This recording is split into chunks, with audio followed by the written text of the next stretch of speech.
ಹಂತದ ಒಂದು ಸಲಹೆ ಸೂಚನೆಗಳು ಅಥವಾ ಕೊನೆಯ ಹಂತದ ಸಿದ್ಧತೆ ಯಾವ ತರ ಇರಬೇಕು ಅನ್ನೋದನ್ನ ನಾನು ನಿಮ್ಮ ಜೊತೆಯಲ್ಲಿ ಚರ್ಚೆ ಮಾಡ್ತಾ ಇದ್ದೀನಿ.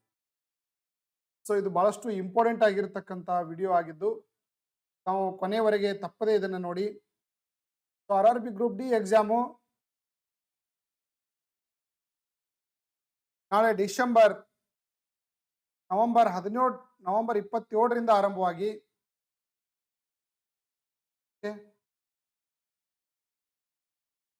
ಜನವರಿ 16ರವರೆಗೆ ನಮ್ಮ ಎಕ್ಸಾಮ್ಗಳು ಕಂಡಕ್ಟ್ ಆಗ್ತಾ ಇದೆ. ಸೊ ಹಾಗಾದ್ರೆ ಕೊನೆಯ ಹಂತದ ಒಂದು ಸಿದ್ಧತೆ ಯಾವ ತರ ಇರಬೇಕು ಆದ್ಮೇಲೆ ಈಗಾಗಲೇ ರೈಲ್ವೆ ಅನೌನ್ಸ್ ಮಾಡಿರೋ ಹಾಗೆ ಇದೇ ನವೆಂಬರ್ 27ರಿಂದ ಆರಂಭವಾಗಿ ಜನವರಿ 16ರವರೆಗೆ ನಮ್ಮ ಒಂದು ಎಕ್ಸಾಮ್ಗಳು ಗ್ರೂಪ್ ಡಿ ಎಕ್ಸಾಮ್ಗಳು ಕಂಡಕ್ಟ್ ಆಗ್ತಾ ಇರೋದ್ರಿಂದ ಈಗಾಗಲೇ ನವೆಂಬರ್ 27 ಮತ್ತು 28 ಹಾಗೂ ಇಲ್ಲಿರ್ತಕ್ಕಂಥ ಅಭ್ಯರ್ಥಿಗಳಿಗೆ ಪರೀಕ್ಷಾ ಸಿಟಿ ಸ್ಲಿಪ್ಗಳನ್ನು ಬಿಡುಗಡೆ ಮಾಡಲಾಗಿದೆ. ಹಾಗಾಗಿ ನೆಕ್ಸ್ಟ್ ಬರ್ತಕ್ಕಂಥ ವಿದ್ಯಾರ್ಥಿಗಳಿಗೆ ಎಕ್ಸಾಮ್ ಡೇಟು ಮತ್ತು ಸಿಟಿ ಅನೌನ್ಸ್ ಮಾಡಲಾಗ್ತಾ ಇದೆ ಶೀಘ್ರದಲ್ಲೇ. ಸೊ ಅಪ್ ಟು ಡಿಸೆಂಬರ್ 1 ಮತ್ತು 5ರವರೆಗೆ ಇರತಕ್ಕಂಥ ವಿದ್ಯಾರ್ಥಿಗಳಿಗೂ ಸಹ ಈಗಾಗಲೇ ಸಿಟಿ ಸೆಂಟರ್ಗಳು ಮತ್ತು ಸಿಟಿಗಳನ್ನು ಅನೌನ್ಸ್ ಮಾಡಲಾಗಿದೆ. ಹಾಗಾಗಿ ಅಭ್ಯರ್ಥಿಗಳು ಸೊ ತಮ್ಮ ಸಿಟಿ ಯಾವುದು ಮತ್ತು ಯಾವ ಶಿಫ್ಟಲ್ಲಿ ನಿಮ್ಮ ಎಕ್ಸಾಮ್ ಇದೆ ಅನ್ನೋದನ್ನು ನೋಡ್ಕೊಡ್ರಿ. ಸೊ ಹಾಲ್ ಟಿಕೆಟ್ಗಳನ್ನು ಈಗಾಗಲೇ 27, 28 ಎಕ್ಸಾಮ್ ಇರ್ತಕ್ಕಂಥ ವಿದ್ಯಾರ್ಥಿಗಳಿಗೆ ಹಾಲ್ ಟಿಕೆಟನ್ನು ಅನೌನ್ಸ್ ಮಾಡಲಾಗಿದೆ. ಇದನ್ನು ಯಾವ ಥರ ನೀವು ಎಕ್ಸಾಮ್ಗಳನ್ನು ಹ್ಯಾಂಡಲ್ ಮಾಡಬೇಕು, ಭಾಳಷ್ಟು ವಿದ್ಯಾರ್ಥಿಗಳಿಗೆ ಏನಾಗಿದೆ ಅಂತಂದರೆ ಎಕ್ಸಾಮ್ ಸಮೀಪ ಬಂದಾಗ ಟೆನ್ಷನ್ಗಳು ಸ್ಟಾರ್ಟ್ ಆಗ್ತಾ ಇದ್ದಾವೆ.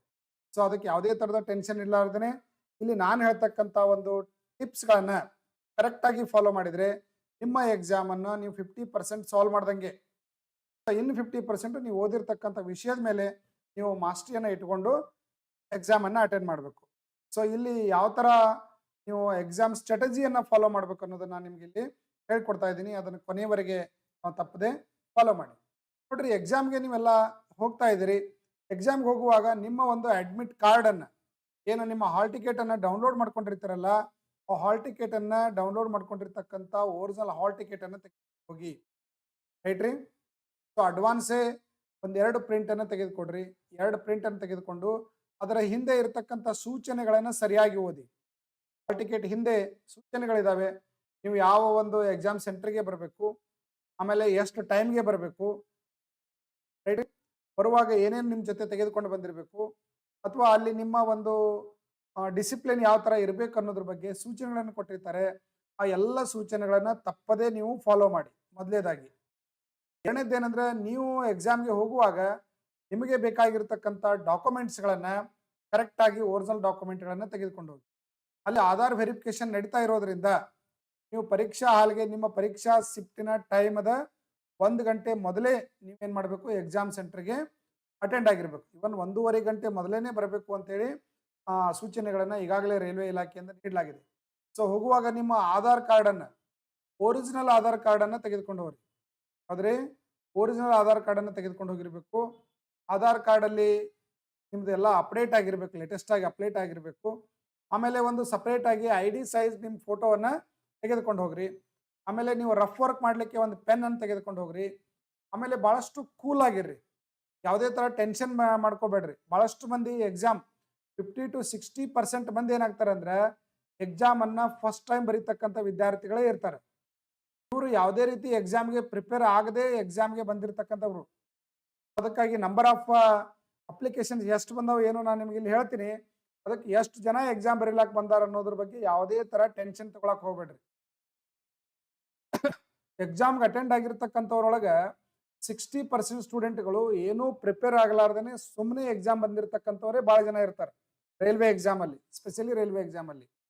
ಸೊ ಅಲ್ಲಿ ಮಂದಿ ನೋಡಿ ಯಾವುದೇ ಥರ ಗಾಬರಿ ಆಗೋದಾಗಲಿ, ಟೆನ್ಷನ್ ಮಾಡ್ಕೊಳ್ಳೋದಾಗಲಿ, ನಿಮ್ಮ ಎಕ್ಸಾಮ್ ಸಿಟಿ ಏನಾಗಿದೆ, ಸೆಂಟ್ರಿ ಎಲ್ಲಿದೆ, ಅಲ್ಲಿ ಹೋಗಿ ನಂಬರ್ ಹುಡುಕಾಡು ಟೆನ್ಷನ್ ಅಂಥವೆಲ್ಲ ಏನೂ ಮಾಡ್ಲಿಕ್ಕೆ ಹೋಗ್ಬೇಡ್ರಿ.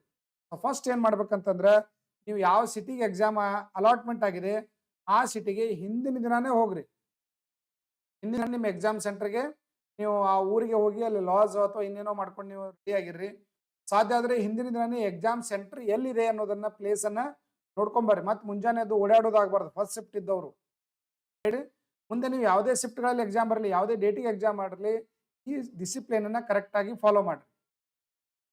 ಆಮೇಲೆ ನಿಮ್ಮ ಇರ್ತಕ್ಕಂಥ ಎಕ್ಸಾಮ್ ಸೆಂಟರ್ ಯಾವುದು, ಸೊ ಸೊ ಎಕ್ಸಾಮ್ ಸೆಂಟರಲ್ಲಿ ಯಾವ ಥರ ಒಂದು ಫೆಸಿಲಿಟೀಸ್ಗಳು ಇದಾವೆ ಅನ್ನೋದನ್ನ ಒಂದ್ಸಲ ಹೊರಗೆ ಹೋಗಿ ನೋಡ್ಕೊಂಬರ್ರಿ. ಸರಿಯಾಗಿ ಟಿಫಿನ್ ಮಾಡ್ರಿ, ರೈಟ್ ರೀ. ಸೊ ಇದು ಎಕ್ಸಾಮ್ ಹಿಂದಿನ ತಯಾರಿ ಇದು. ಆಮೇಲೆ ಹಿಂದಿನ ದಿನ ಭಾಳಷ್ಟು ನೈಟ್ ಕುಂತು ಓದ್ಲಿಕ್ಕೆ ಹೋಗ್ಬೇಡ್ರಿ. ಇಲ್ಲಿ ತನಕ ನೀವು ಏನು ಓದಿರಲ್ಲ ಅದೇ ಎನ್ಎಫ್ ಐತೆ ಅಂತ ತಿಳ್ಕೊಂಬಿಡ್ರಿ. ಈಗ ನೀವು ಎಕ್ಸಾಮ್ ಹಿಂದಿನ ದಿನ, ಎಕ್ಸಾಮ್ ಹಿಂದೆ 2 ದಿನ ಭಾಳ ಸೀರಿಯಸ್ ಆಗಿ ನಿದ್ದಿಗೆಟ್ಟು ಟೆನ್ಷನ್ ಮಾಡ್ಕೊಂಡು ಯಾವುದೇ ಕಾರಣಕ್ಕೆ ಓದಲಿಕ್ಕೆ ಹೋಗಬೇಡಿ. ನೀವೇನು ಓದ್ಕೊಂಡ್ರಿ, ಈಗ ಏನು ರೆಡಿ ಅದಿರಿ ಅಷ್ಟು ಬೆಸ್ಟ್ ಅಂತ ತಿಳ್ಕೊಂಬಿಡ್ರಿ. ಅಷ್ಟು ತಿಳ್ಕೊಂಡ್ರಿ ಅಂದ್ರೆ ಎಲ್ಲೋ 4-5 ಮಾರ್ಕ್ಸ್ ನಿಮ್ಗೆ ಏನಾಗ್ತದೆ, ಹೆಲ್ಪ್ ಆಗ್ತದೆ. ಮತ್ತು ಇವತ್ತು ನೀವೇನು ಎಕ್ಸಾಮ್ ಬರೀಲಾಕ ಹೊಂಟಿದಿರಿ, ಎಂದೋ ಓದಿರ್ತಕ್ಕಂಥ, ಹಿಂದೆ ಓದಿರ್ತಕ್ಕಂಥ ವಿಷಯಗಳು ನಿಮ್ಮ ಎಕ್ಸಾಮ್ ಹಾಲ್ನಾಗ ಇವತ್ತು ಹೆಲ್ಪ್ ಆಗ್ತಾವೆ. ಸೊ ಹಾಗಾಗಿ ನೀವು ಭಾಳಷ್ಟು ಕೂಲ್ ಆ್ಯಂಡ್ ಭಾಳಷ್ಟು ಕಾಮ್ ಆಗಿರಬೇಕು. ಯಾವುದೇ ಥರದ ಒಂದು ಟೆನ್ಷನ್ ಆಗಲಿ, ಭಯ ಆಗಲಿ, ಅಥವಾ ಇನ್ನೊಬ್ಬರ ಜೊತೆ ಕಿರಿಕಿರಿ ಮಾಡ್ಕೊಳ್ಳೋದಾಗಲಿ ಯಾವುದೇ ಕಾರಣಕ್ಕೂ ಮಾಡಬಾರ್ದು. ನಿಮ್ಮ ಎಕ್ಸಾಮ್ ಸೆಂಟರನ್ನು ಕರೆಕ್ಟಾಗಿ ಒಂದ್ಸಲ ನೋಡ್ಕೊಡ್ರಿ. ಕೊಟ್ಟಿರ್ತಕ್ಕಂಥ ಇನ್ಫಾರ್ಮೇಷನ್ಗಳನ್ನು ಕರೆಕ್ಟಾಗಿ ಫಾಲೋ ಮಾಡಿ. ಗ್ರೂಪ್ ಡಿ ಎಕ್ಸಾಮ್ ಶಿಫ್ಟು ದಿನದಲ್ಲಿ 3 ಶಿಫ್ಟ್ಗಳು ನಡೀತಾವೆ.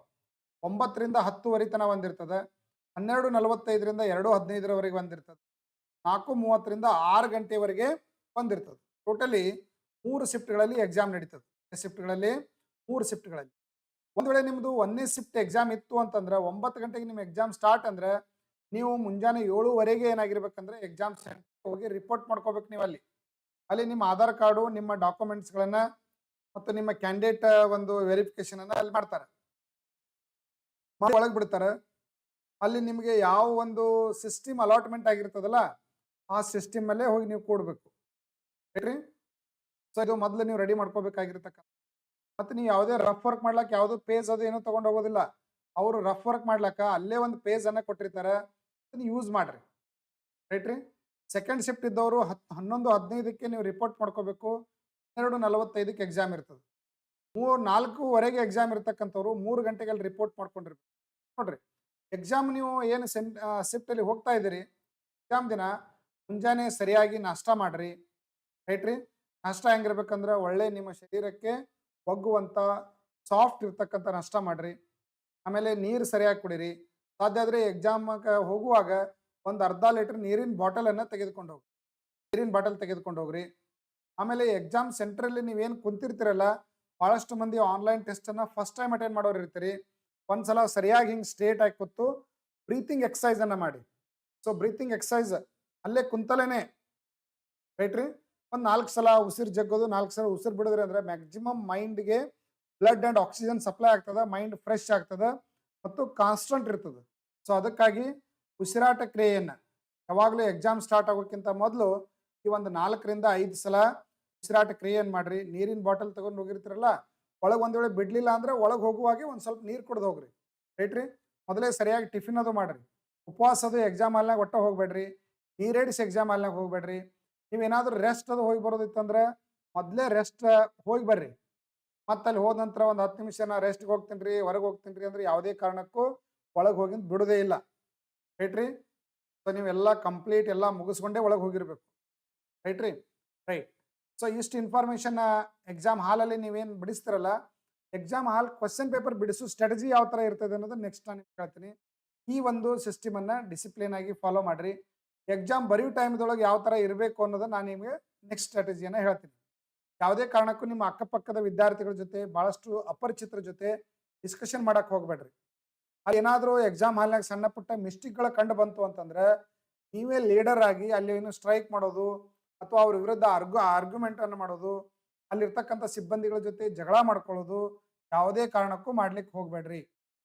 ಅರ್ಥ ಆಯ್ತು ನಾ ಹೇಳೋದು? ಎಷ್ಟೇ ಏನೇ ನಡಲಿ ಅಲ್ಲಿ ವ್ಯವಸ್ಥೆ ಎಕ್ಸಾಮ್ ಹಾಲ್ ಒಳಗೆ, ನೀವು ಮಾತ್ರ ಯಾವುದೇ ಥರ ಡಿಸ್ಟರ್ಬ್ ಆಗಲಾರ್ದೇ ಭಾಳಷ್ಟು ಶಾಂತತೆಯಿಂದ ಎಕ್ಸಾಮನ್ನು ಅಟೆಂಡ್ ಮಾಡಿರಿ.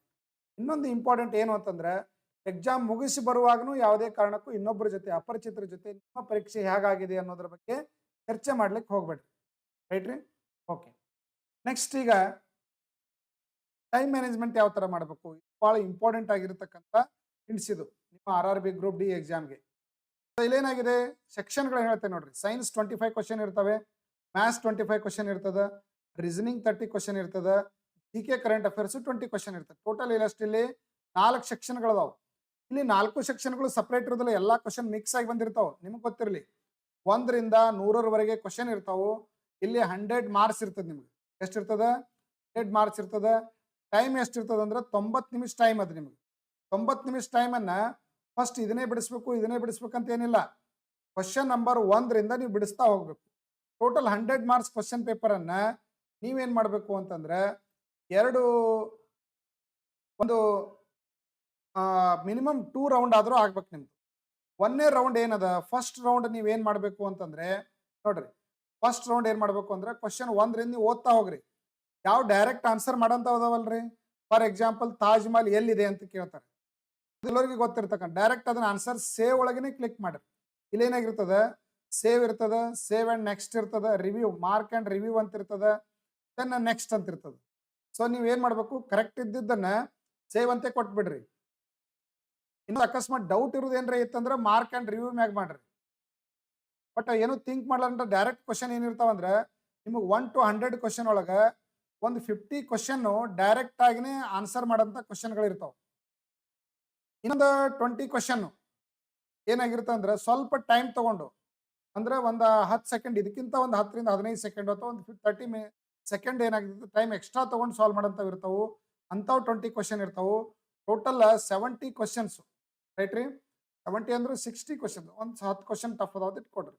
60 ಕ್ವಶನ್ನ ಎಲ್ಲರೂ ಥಿಂಕ್ ಮಾಡ್ತಕ್ಕಂಥ ಈಸಿ ಮತ್ತು ಮಾಡರೇಟ್ ಆಗಿರ್ತಕ್ಕಂಥ ಕ್ವಶನ್ಗಳಿರ್ತಾವೆ. ಮಾಡರೇಟ್ ಕ್ವಶನ್ಗಳಿರ್ತಾವೆ. ನೀವು ಟೆನ್ಷನ್ ಮಾಡ್ಕೊಳ್ಳೋರೆ ಬಿಡಿಸಿದ್ರಿ ಅಂತಂದ್ರೆ 50 ಕ್ವಶನ್ ಅಂತ ನೀವು ಕರೆಕ್ಟಾಗಿ 1 to 100 ಒಳಗೆ ಒಂದು ರೌಂಡ್ ಆಯಿತು. ಇನ್ನು ಸೆಕೆಂಡ್ ರೌಂಡ್ ಏನಂತಂದ್ರೆ ಸ್ವಲ್ಪ ಟಫ್ ಇರ್ತಕ್ಕಂಥ ಕ್ವಶನ್ಗಳು. ಇಲ್ಲಿ 60 ಕ್ವಶನನ್ನು ನೀವು ಎಷ್ಟು ರೌಂಡ್ ಒಳಗೆ ಮಾಡಿರ್ತೀರಿ ಅಂತಂದ್ರೆ ಆಲ್ರೆಡಿ ನೀವು ಒಂದು 60 to 65 to 70 ಮಿನಿಟ್ಸ್ ಒಳಗೆ ನೀವು ಸಾಲ್ವ್ ಮಾಡಿರ್ತೀರಿ, ರೈಟ್ ರೀ. 65 to 70 ಮಿನಿಟ್. ನಮಗೆ 20 ಮಿನಿಟ್ಸ್ ಅದ. 20 ಮಿನಿಟ್ಸಲ್ಲಿ ಮ್ಯಾಥ್ಸ್ ಕ್ವಶನು ಏನೋ ಅಪ್ಲೈ ಮಾಡೋದಾವ ಅಂತ ಇಟ್ಕೊಡ್ರಿ. ಒಂದೊಂದು ನಿಮಿಷ ಟೈಮ್ ತಗೊಳ್ತಕ್ಕಂಥ ಕ್ವಶನ್ಗಳಿದ್ವು ಅಂತಂದ್ರೆ 20 ಮಿನಿಟ್ಸಲ್ಲಿ ಇನ್ನೊಂದು 15 ಕ್ವಶನ್ಗಳನ್ನು ನೀವು ಅಟೆಂಡ್ ಮಾಡ್ತೀರಿ. ಅಂದರೆ ಟೋಟಲಿ ನೀವು ಎಷ್ಟಾಗಿರ್ತದೆ 75 ಕ್ವಶನ್ಸ್ಗಳನ್ನು ನೀವು ಅಟೆಂಡ್ ಮಾಡ್ದಂಗೆ ಆಗ್ತದೆ. 75 to 80 ಕ್ವಶನ್ಗಳನ್ನು ಮಾತ್ರ ನೀವು ಮ್ಯಾಕ್ಸಿಮಮ್ ಅಟೆಂಡ್ ಮಾಡ್ಬೋದು. ಇಲ್ಲಿ ಅದಕ್ಕಿಂತ ಹೆಚ್ಚಿಗೆ ಮಾಡ್ಲಿಕ್ಕೆ ಆಗೋದಿಲ್ಲ, ಹೇಳಿ. ಬಹಳಷ್ಟು ವರ್ಕ್ ಮಾಡಿರ್ತಕ್ಕಂಥ ವಿದ್ಯಾರ್ಥಿಗಳಿದ್ರೆ ನೀವು ಅಬೌವ್ 80% ಅಟೆಂಡ್ ಮಾಡ್ಬೋದು. ಯಾರು ಫಸ್ಟ್ ಟೈಮ್ ಮತ್ತು ಸೆಕೆಂಡ್ ಟೈಮ್ ಅಟೆಂಡ್ ಮಾಡ್ತಾ ಇದ್ದೀರಿ ಮತ್ತು ರೈಲ್ವೆ ಎಕ್ಸಾಮ್ ಬರೆದಿರ್ತಕ್ಕಂಥ ಎಕ್ಸ್ಪೀರಿಯನ್ಸ್ ಭಾಳ ಕಡಿಮೆ ಅದ, ಫ್ರೆಶರ್ ಇದ್ದೀರಿ, ಅವರಿಗೆ 1ನೇ ರೌಂಡ್ ಮಾಡೋದ್ರೊಳಗನೆ ಟೈಮ್ ಔಟ್ ಆಗಿಬಿಡ್ತದೆ. ಈಗಲೇ ಒಂದಿಷ್ಟು ಮಾಕ್ ಟೆಸ್ಟ್ಗಳು ನೀವು ಅಟೆಂಡ್ ಮಾಡಿದ್ರಿ, ಒಂದು 4-5 ಮಾಕ್ ಟೆಸ್ಟ್ ಆದರೂ ಅಟೆಂಡ್ ಮಾಡಿದ್ರಿ ಅಂತಂದ್ರೆ ನೀವು ಕರೆಕ್ಟ್ ಈ ನಾ ಹೇಳಿರ್ತಕ್ಕಂಥ ಸ್ಟ್ರಾಟಜಿಯನ್ನು ಫಾಲೋ ಮಾಡಿ 2 ರೌಂಡ್ಗಳನ್ನು ನೀವು ಮಾಡ್ಬೇಕಲ್ಲಿ. ಎಷ್ಟು ರೀ, 2 ರೌಂಡನ್ನು ಮಾಡಬೇಕು. ಇಲ್ಲಿ ಟೈಮ್ ಮ್ಯಾನೇಜ್ಮೆಂಟ್ ಯಾವ ಥರ ಮಾಡಬೇಕು ಇಲ್ಲಿ ಹೇಳ್ತೀನಿ ನೋಡ್ರಿ. ನಿಮಗೆ ಟೈಮ್ ಮ್ಯಾನೇಜ್ಮೆಂಟನ್ನು ನೀವು ಮಾಡಬೇಕು ಅಂತಂದರೆ ಟೋಟಲ್ ಟೈಮ್ ಎಷ್ಟಾಗಿದೆ ನಿಮ್ಗೆ 90 ಮಿನಿಟ್ಸ್ ಟೈಮ್ ಇದೆ. 90 ಮಿನಿಟ್ಸ್ ಟೈಮನ್ನು ಏನು ಮಾಡಬೇಕು, ನೀವು 2 ಭಾಗ ಮಾಡಿರಿ. 2 ಭಾಗ ಏನು ಮಾಡಿರಿ, 60 to 65 ಮಿನಿಟ್ಸು ಒಂದು ಟೈಮು, ಹೇಳಿ. ಇನ್ನೊಂದು 25 to 30 ಮಿನಿಟ್ಸು ಒಂದು ಟೈಮ್. ಸೊ 60 to 65 ಮಿನಿಟ್ಸ್ ಏನ್ರಿ ಇದು, ಫಸ್ಟ್ ರೌಂಡ್ ಕ್ವಶನ್ಸ್ ಇವು, ರೈಟ್ ರೀ. First round question direct questions ಇವು. ಡೈರೆಕ್ಟ್ ಕ್ವಶನ್ ಅನ್ನ ಡೈರೆಕ್ಟ್ ಆಗಿ ಏನು ಮಾಡಬೇಕು, ನೀವು ಸೇವ್ ಮೇಲೆನೆ ಕ್ಲಿಕ್ ಮಾಡಬೇಕು. ಅಕಸ್ಮಾತ್ ಏನಾದರೂ ಡೌಟ್ ಇತ್ತು, ನೋಡ್ಲಾಕ್ ಬರಂಗಿತ್ತು, ಆಲ್ಮೋಸ್ಟ್ 50-50 ನಿಮಗೆ ಕರೆಕ್ಟ್ ಇತ್ತು ಅಂತಂದ್ರೆ ಮಾರ್ಕ್ ಆ್ಯಂಡ್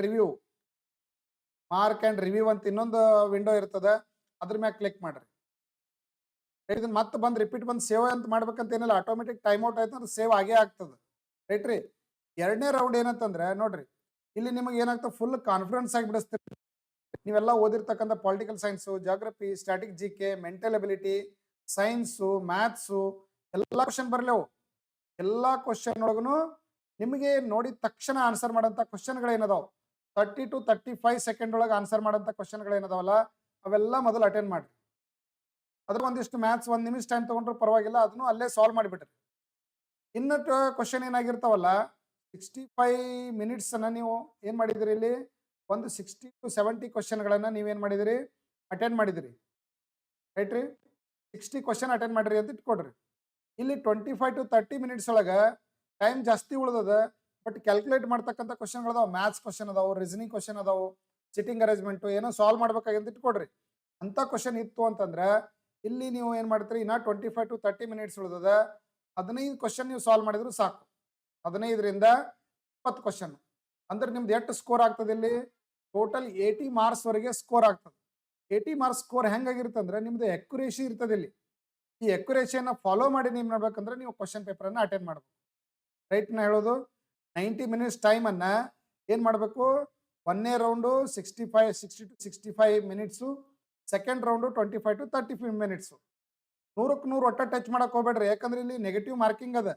1/3 ನೆಗೆಟಿವ್ ಮಾರ್ಕ್ ಇರೋದ್ರಿಂದ ನೀವು ಅನ್ನೆಸರಿ ಎಲ್ಲ ದೇವ್ರಂಕಿ ಹಾಕಕ್ಕೆ ಹೋಗ್ಬೇಡ್ರಿ. ಹೇಳಿ ಏನು ಮಾಡಬೇಕು, ನಿಮಗೆ 50-50% ಇದ್ರೆ ಮಾತ್ರ ಅಲ್ಲಿ ನೀವು ಏನು ಮಾಡ್ಬೋದು, ಒಂದು 10 ರಿಂದ 15 ಕ್ವಶನ್ಗಳನ್ನು ಗೆಸ್ ಮಾಡ್ಬೋದು. ಮತ್ತು 40-50 ಕ್ವಶನ್ಗಳನ್ನು ಗೆಸ್ ಮಾಡ್ಲಕ್ಕೆ ಹೋಗ್ಬೇಡ್ರಿ. ಇದರಿಂದ ಏನಾಗ್ತಂದ್ರೆ ನೀವು ಒಳ್ಳೆ ಸ್ಕೋರ್ ಮಾಡಿರ್ತಕ್ಕಂಥ ವಿದ್ಯಾರ್ಥಿಗಳು ಸ್ಕೋರ್ ಏನಾಗಿಬಿಡ್ತದೆ, ನೆಗೆಟಿವ್ ಹೋಯ್ತಂದ್ರೆ 70 ಸ್ಕೋರ್ ಮಾಡಿದವ್ರು 50ಗೆ ಬಂದ್ಬಿಡ್ತಾರೆ ಅಲ್ಲಿ. ಹಾಗಾಗಿ ನೀವು ಅನ್ನೆಸರಿ ಫುಲ್ 100 ಅಂತೂ ಟಚ್ ಮಾಡ್ಲಕ್ಕೆ ಹೋಗ್ಲೇಬೇಡ್ರಿ. ಫುಲ್ ಅಂಕಗಳನ್ನು ಯಾವುದೇ ಕಾರಣಕ್ಕೂ ಬಿಡಿಸ್ಬೇಡ್ರಿ. ಅಪ್ ಟು ಎಲ್ಲಿ ತನಕ ಬಿಡಿಸ್ರಿ, 80 to 85 ಕ್ವಶನ್ ವರೆಗೆ ನೀವು ಅಟೆಂಡ್ ಮಾಡಿದ್ರೆ ಸಾಕು. ಮತ್ತೆ ಕ್ವಶನ್ ನೀವು ಬರೋದಿಲ್ಲ ಅಂತ ತಿಳ್ಕೊಂಡ್ಬಿಟ್ರೆ ನೀವು ಒಟ್ಟೆ ತಲೆ ಕೆಡಿಸ್ಕೋಬೇಡ್ರಿ. ಕ್ವಶನ್ ಏನೂ ಬರ್ಲಾರಂತ ಕ್ವಶನ್ ಅದಾವ. ಮ್ಯಾಥ್ಸ್ ಆಗಿರ್ಬೋದು, ರೀಸನಿಂಗ್ ಆಗಿರ್ಬೋದು, ಜಿಕೆನೇ ಆಗಿರ್ಬೋದು, ಸೈನ್ಸೇ ಆಗಿರ್ಬೋದು. ಒಟ್ಟ ಅಟೆಂಡ್ ಮಾಡ್ಲಕ್ಕೆ ಓದ್ಲಕ್ಕೆ ಹೋಗೋದಿಲ್ಲ ನೀವು 10 ಕ್ವಶನ್. ಅಂತ ಕಾಂಪ್ಲಿಕೇಟೆಡ್ ಕ್ವಶನ್ ಅಂತ ನೋಡಿದ ತಕ್ಷಣ ಅನಿಸ್ತಂದ್ರೆ ಅವತ್ತು ಬಿಟ್ಬಿಡೋದು. ರೈಟ್ ರೀ. ಓನ್ಲಿ ಏನು ಮಾಡೋದು, ಈಗ ಫಸ್ಟ್ ರೌಂಡ್ ಫುಲ್ ಈಸಿ ಇರೋ ಕ್ವಶನ್, ಸೆಕೆಂಡ್ ರೌಂಡಲ್ಲಿ ಸ್ವಲ್ಪ ತಲೆ ಕೆಡಿಸ್ಕೊಂಡ್ರೆ ಕರೆಕ್ಟ್ ಆನ್ಸರ್ ಬರೋಂಥ ಕ್ವಶನ್ ಯಾವುದಲ್ಲ ಅವತ್ತರನ್ನ ಅಟೆಂಡ್ ಮಾಡಿ. ರೈಟ್ ರೀ. ಸೊ ಈ ಸ್ಟ್ರಾಟಜಿಯನ್ನು ನೀವು ಫಾಲೋ ಮಾಡ್ರಿ. ಟೈಮ್ ಔಟ್ ಆಯಿತು ಅಂತಂದ್ರೆ ಸೇವ್ ಇರೋದಂದ್ರೆ ಆಟೋಮೆಟಿಕ್ ಸೇವ್ ಆಗಿರ್ತದೆ. ಮಾರ್ಕ್ ಆ್ಯಂಡ್ ರಿವ್ಯೂ ಅಂತ ಇಟ್ಟಿರ್ತಿರಲ್ಲ, ಟೈಮ್ ಔಟ್ ಆಗಿಂದ ನೀವು ಇದನ್ನು ಸೇವ್ ಮಾಡಲಿಲ್ಲ ಅಂದ್ರೆ ಆಟೋಮೆಟಿಕ್ ಇದು ಸೇವ್ ಆಗಿರ್ತದೆ. ರೈಟ್ ರೀ. ಯಾವ ಒಂದಿಷ್ಟು ಖಾಲಿ ಇದ್ದು ಅಂತ ಇಟ್ಕೊಡ್ರಿ. ಖಾಲಿ ಇದ್ದು ಅಂದ್ರೆ ಸುಮ್ಮನೆ ಅಲ್ಲೇ ನಂಬರ್ ನೋಡ್ಕಿಸಿಂದ ಟಿಕ್ ಮಾಡಕ್ಕೆ ಹೋಗ್ಬೇಡ್ರಿ. ಖಾಲಿ ಇದ್ರೆ ಬಿಟ್ಟು ಬರ್ರಿ, ಏನು ತಲೆ ಕೆಡಿಸ್ಕೊಳಕ್ಕೆ ಹೋಗ್ಬೇಡ್ರಿ. ಬಟ್ ಔಟ್ ಆಫ್ ಔಟ್ ನೀವು ಎಂದೂ ಟಚ್ ಮಾಡಕ್ಕೆ ಹೋಗ್ಬೇಡ್ರಿ. ಅಪ್ ಟು ಎಲ್ಲಿ ತನ 80 to 85 ಮಾರ್ಕ್ಸ್ವರೆಗೆ ಮಾತ್ರ. ಬಿಟ್ಟಿರ್ತಕ್ಕಂಥ 15 ಕ್ವಶನ್ ಎಂಥವದವ್ರಿ ಇವು, ನಿಮಗೆ ಬರ್ಲಾರಂಥ ಕ್ವಶನ್ಗಳೇ ಅದಾವು. ಬರ್ಲಾರಂಥ ಕ್ವಶನ್ಗಳಿಗೆ ನೀವೇನಾದರೂ ಸುಮ್ಮನೆ ಏನಾರ ಒಂದು ಮಾರ್ಕ್ ಮಾಡಿದ್ರಿ ಅಂದ್ರೆ 15 ಕ್ವಶನ್ ಅಂದ್ರೆ 5 ಮಾರ್ಕ್ಸ್ ನಿಮ್ದು ಏನಾಗ್ತದೆ, ಕಟ್ ಆಗ್ತದೆ. 5 ಮಾರ್ಕ್ಸ್ ನೆಗೆಟಿವ್ ಆಗ್ತದೆ ನಿಮ್ದು. ಸುಮ್ಮನೆ 5 ಮಾರ್ಕ್ಸ್ ನೀವು ನೆಗೆಟಿವ್ ಯಾಕೆ ಮಾಡ್ಕೋತೀರಿ ಹೇಳ್ರಿ. ಬಿಟ್ಟು ಬರೋದು ಒಂದು ಶಾಣೆತನನೇ ಇದು. ಅದಕ್ಕಾಗಿ unnecessary full out of out touch ಮಾಡಕ್ಕೆ ಎಂದೂ ಹೋಗಬಾರ್ದು. 85 ಅಂದ್ರೆ ಹೈಯೆಸ್ಟ್ ಅಟೆಂಪ್ಟ್ ರೀ ಅದು. 85 ಎಕ್ಯುರೇಸಿ ಮೇಂಟೈನ್ ಮಾಡೋರಿಗೆ ಆಗೋದಿಲ್ಲ, 70-75 ತನನೇ ಆಗ್ತದೆ. ರೀ. ಅದಕ್ಕಾಗಿ ನೀವು ಈ ಒಂದು ಸ್ಟ್ರಾಟಜಿಯನ್ನು ಫಾಲೋ ಮಾಡಿ. ಎಕ್ಸಾಮ್ ಸಿಟಿ ಮತ್ತು ಸೆಂಟರ್ಗಳನ್ನು ಈಗಾಗಲೇ ರಿಲೀಸ್ ಮಾಡಲಾಗಿದೆ. 27, 28, first, second, third, fourth, fifth. ಇಲ್ಲಿವರೆಗೆ ಇರ್ತಕ್ಕಂಥ ವಿದ್ಯಾರ್ಥಿಗಳದು ಆಲ್ರೆಡಿ ಸಿಟಿ ಸೆಂಟರ್ಗಳನ್ನು ಅನೌನ್ಸ್ ಮಾಡಲಾಗಿದೆ. ಡೇಟನ್ನು ಅನೌನ್ಸ್ ಮಾಡಲಾಗಿದೆ. 25th 25th ಅಲ್ಲಿ 5th ಡೇಟಲ್ಲಿ ಇರ್ತಕ್ಕಂಥವ್ರದ್ದು ಅನೌನ್ಸ್ ಮಾಡಲಾಗಿದೆ. ಇನ್ನು 6ನೇ ತಾರೀಕು ನಂತರ ಯಾರ್ದು ಇರ್ತದಲ್ಲ ಅವ್ರದ್ದು ನೆಕ್ಸ್ಟ್ ಮತ್ತೆ ಅನೌನ್ಸ್ ಆಗ್ತದೆ. ಬಟ್ ನಿಮ್ಮ ಎಕ್ಸಾಮ್ ದಿನದ 10 ದಿನ ಮೊದಲು ನಿಮ್ಮ ಸಿಟಿ ಏನಾಗ್ತಂದ್ರೆ ಅನೌನ್ಸ್ ಆಗ್ತದೆ. ಅದಕ್ಕೆ ನೀವು ಪ್ರತಿದಿನ ಏನು ಮಾಡ್ಬೇಕಂದ್ರೆ ನಿಮಗೆ ಬಂದಿರತಕ್ಕಂಥ ಮೆಸೇಜನ್ನು ನೋಡ್ತಾ ಹೋಗ್ಬೇಕು. ನಿಮ್ಮಲ್ಲಿ ಅನೌನ್ಸ್ ಆಗಿಲ್ಲ, ನಿಮ್ಮ ಸಿಟಿ ಸೆಂಟರ್ ಅನೌನ್ಸ್ ಆಗಿಲ್ಲ ಅಂತಂದ್ರೆ, ಡೇಟ್ ಅನೌನ್ಸ್ ಆಗಿಲ್ಲ ಅಂತಂದ್ರೆ ನಿಮ್ದು ಎಕ್ಸಾಮಿನ ಮುಂದೆ ಅದ ಅಂತ ತಿಳ್ಕೊಡ್ರಿ. ಅದು ಬಂದಿಲ್ಲ ಅಂತೇಳಿ ಗಾಬರಿ ಆಗಕ್ಕೆ ಹೋಗ್ಬೇಡ್ರಿ. ರೈಟ್ ರೀ. ಪ್ರತಿದಿನ ನಿಮ್ಮ ಮೇಲ್ ಐಡಿಯನ್ನು, ನಿಮ್ಮ SMS ಬಾಕ್ಸನ್ನು, ನಾರ್ಮಲ್ ಮೆಸೇಜ್ ಬರ್ತದೆ ನಿಮ್ಮ ಮೊಬೈಲ್ಗೆ, ಸೊ ಅದನ್ನು ಚೆಕ್ ಮಾಡಿ. ಯಾರು ಇದನ್ನ ಪ್ರಿಪೇರ್ ಮಾಡ್ತಾ ಇದ್ದೀರಿ, ಸೊ ಬುಕ್ಸನ್ನು ಈಗಾಗಲೇ ತೆಗೆದುಕೊಂಡಿದ್ರಿ, ಯಾರು ಎಕ್ಸಾಮ್ ಇನ್ನೂ ಮುಂದದಾವು, ಇನ್ನು ಜನವರಿಗೆ ಇದ್ರಂದ್ರೆ ಇನ್ನೂ ಭಾರಿ ಲಕ್ಕಿ ನೀವು. ಡಿಸೆಂಬರ್ 15 ನಂತರ ಇದ್ರು ಇನ್ನೂ ಲಕ್ಕಿನೇ. ನಿಮ್ಗೆ ಇನ್ನೂ 25 ಡೇಸ್ ಏನದ ನಿಮಗೆ ಟೈಮ್ ಅದ, ಇನ್ನೂ ನೀವು ಓದಲಿಕ್ಕೆ ಅವಕಾಶ ಅದ. ರೈಟ್ ರೀ. ಸೊ ಅದಕ್ಕಾಗಿ ಮ್ಯಾಥ್ಸ್ ನಿಮ್ಮದಲ್ಲಿ ವೀಕ್ ಇತ್ತು ಅಂದ್ರೆ ಮ್ಯಾಥ್ಸ್ ಒಳಗೆ ಭಾಳ ನೀವು ತಲೆ ಕೆಡಿಸ್ಕೊಳಕ್ಕೆ ಹೋಗ್ಬಿಟ್ರಿ. 10 ಮಾರ್ಕ್ಸ್ ಮಾಡಿದ್ರು ಸಾಕು. ಬಟ್ ಉಳಿದಿದ್ದು ರೀಸನಿಂಗ್ ಅನ್ನು ಮಾತ್ರ 30 ತಗೋಬಹುದು. ಸೈನ್ಸಲ್ಲಿ 10 ರಿಂದ 15 ಮಾರ್ಕ್ಸ್ ಆದರೂ 10 ಮಾರ್ಕ್ಸ್ ಆದರೂ ಮಾಡ್ಬೋದು ನೀವು. GKದಲ್ಲಿ 15 ಮಾರ್ಕ್ಸ್ ಮಾಡ್ಬೋದು. ಎಷ್ಟಾಯ್ತು ನೋಡ್ರಿ, 40, 50, 60, 65 ಮಾರ್ಕ್ಸ್ ಆಯ್ತು. 65 ಸ್ಕೋರ್ ಮಾಡಿದ್ರಿ ಅಂದ್ರೆ ಒಳ್ಳೆ ಸ್ಕೋರ್, ಅದು ಬೆಸ್ಟ್ ಸ್ಕೋರ್. ರೈಟ್ ರೀ. ಸೊ ಪ್ರತಿದಿನ ಎಕ್ಸಾಮ್ ಮುಗಿದಾದ್ಮೇಲೆ ಅದು ಸ್ಟ್ರಾಟಜಿಯನ್ನು ನಾನು ನಿಮ್ಗೆ ಹೇಳ್ತೀನಿ. ಯಾರು ಇನ್ನೂ ಎಕ್ಸಾಮ್ ಮುಂದಿದ್ದಾವೆ, ನಮ್ಮ ಆ್ಯಪನ್ನು ಡೌನ್ಲೋಡ್ ಮಾಡಿಕೊಡ್ರಿ. ಮಾಕ್ ಟೆಸ್ಟನ್ನು RRB ಗ್ರೂಪ್ ಡಿ ಮಾಕ್ ಟೆಸ್ಟನ್ನು ಅಟೆಂಡ್ ಮಾಡಿರಿ. ಕನ್ನಡದಲ್ಲೇ ಟೆಸ್ಟನ್ನು ನೀವು ಅಟೆಂಡ್ ಮಾಡ್ಬೋದು. ಆಫರ್ ರೇಟನ್ನು ನಾವು ಇಟ್ಟಿದ್ದೀವಿ. ರಾಜ್ಯೋತ್ಸವದ ಆಫರ್ ಆಗಿ ಮತ್ತೆ ಏನು ಮಾಡಿದ್ದೀವಿ ಅಂತಂದರೆ, ನಮ್ಮ ಮೊಬೈಲ್ ಆ್ಯಪಲ್ಲಿ ಆನ್ಲೈನ್ ಟೆಸ್ಟ್ ಅದಾವು, ಕರೆಂಟ್ ಅಫೇರ್ಸ್ ಕ್ವಿಜ್ಗಳದಾವು, ಟಾಪಿಕ್ ವೈಸ್ ಟೆಸ್ಟ್ಗಳದಾವು. ಇದನ್ನು ಅಟೆಂಡ್ ಮಾಡಿರಿ. ಸೊ ಪ್ರತಿಯೊಬ್ಬರು ಆ್ಯಪನ್ನು ಡೌನ್ಲೋಡ್ ಮಾಡಿಕೊಡ್ರಿ. ಅದ್ರ ಲಿಂಕನ್ನು ಕೆಳಗಡೆ ಕೊಟ್ಟಿದ್ದೀವಿ ನಾವು. ಸೊ RRB ಗ್ರೂಪ್ ಡಿಗೆ ಓನ್ಲಿ 99 ರುಪೀಸ್ಗೆ ನಾವು ಟೆಸ್ಟನ್ನು ಕೊಡ್ತಾ ಇದ್ದೀವಿ. ಕೆಲವೊಬ್ಬರಿಗೆ ಫ್ರೀ ಅನೌನ್ಸ್ ನಾವು ಆಕ್ಟಿವೇಶನ್ ಮಾಡಿದ್ದೀವಿ.